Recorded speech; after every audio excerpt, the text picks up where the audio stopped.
ಇಂದೇ ಡೌನ್ಲೋಡ್ ಮಾಡಿ ಮತ್ತು ನಿಮ್ಮ ನೆಚ್ಚಿನ ಶೋಗಳನ್ನ ಆನಂದಿಸಿ. ಅವ್ವ, ಎಲ್ರೂ ಕಳಿಸಿ ನನ್ನೊಬ್ಳ ಹತ್ರ ಮಾತಾಡೋಂಥದ್ದು ಏನಿದ್ಯವ್ವ? ವಿಷಯ ಐತೆ ಮಗಳೇ.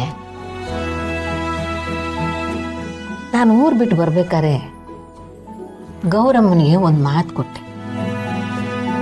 ನಿಂಗೆ ಎಪ್ತಿ ಆಯ್ತಾ? ಪುಟ್ಟಕ್ಕನ ಸಂಬಂಧ ನಾವೇ ಬೆಳೆಸ್ತೀವಿ. ನನ್ನ ಮಗ ಬೆಂಗಳೂರಲ್ಲಿ ಕೆಲ್ಸದಲ್ಲಿದ್ದಾನೆ. ಪುಟ್ಟಕ್ಕನ್ ಕೊನೆ ಮಗಳನ್ನ ನನ್ನ ಮಗನ್ಗೆ ಮಾಡ್ಕೊಂಡ್ರೆ ಸಂಬಂಧ ಬೆಳೆದಂಗಲ್ವಾ? ಇದಕ್ಕಿಂತ ಭಾಗ್ಯ ಯಾರಿಗೆ ಸಿಗುತ್ತೆ? ಮನ್ಸಿನ ನಿಯತ್ತು ಎಂಥದ್ದು ಅಂತ ತಿಳಿಯೋದು ಅವನು ಕೊಟ್ಟ ಮಾತನ್ನ ಉಳಿಸ್ಕೊಂಡಾಗ್ಲಿ. ಈಗ ನಾನು ಮಾತು ಕೊಟ್ಟಿವ್ನಿ ಅಂತ ನೀನು ಉಳಿಸ್ಬೇಕು ಅಂತ ನಾನು ಹೇಳ್ತಾ ಇಲ್ಲ.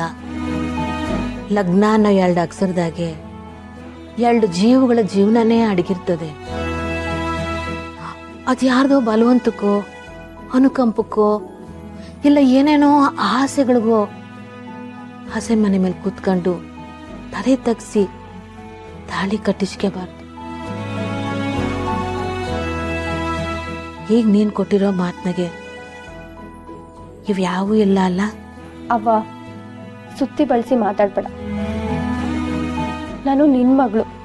ನಾನು ನಿನಗೆ ಅವತ್ತೇ ಮಾತು ಕೊಟ್ಟಿದ್ದೀನಿ. ನೀನು ಯಾರನ್ನ ತೋರಿಸ್ತೀಯೋ ನಾನು ಅವ್ರನ್ನೇ ಮದುವೆ ಆಗ್ತೀನವ್ವ. ಹಂಗಲ್ಲ ಕಣಬಿ.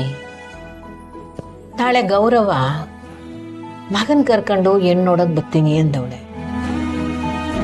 ಅವ್ರು ಬಂದಾಗ ನೀನು ಖುಷಿಯಾಗಿಲ್ದೆ ಹೋದ್ರೆ ತಾಯಿಯಾಗಿ ನಾನು ಎಡುವುದಂಗಾಯ್ತದೆ.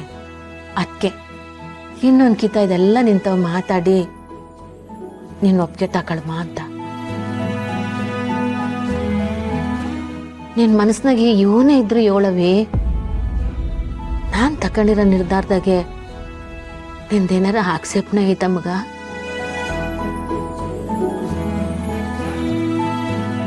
ಅವ್ವ, ನಮ್ಮನ್ನ ಬೀಳ್ದಂಗೆ ಕಾಪಾಡಿದ್ಯಾ. ನೀನು ಹೇಳ್ಬೋದಕ್ಕೆ ನಾನು ಬಿಡಲ್ಲ ಅವ್ವ. ನೀನು ಏನೇ ನಿರ್ಧಾರ ತಗೊಂಡ್ರು ಅದಕ್ಕೆ ನನ್ನ ಒಪ್ಪಿಗೆ ಇದ್ದೇ ಇರುತ್ತೆ. ನಾಳೆ ಅವ್ರು ಬರಲಿ, ಸಂತೋಷವಾಗಿ ಈ ಸಂಬಂಧನ ಒಪ್ಕೋತೀನಿ.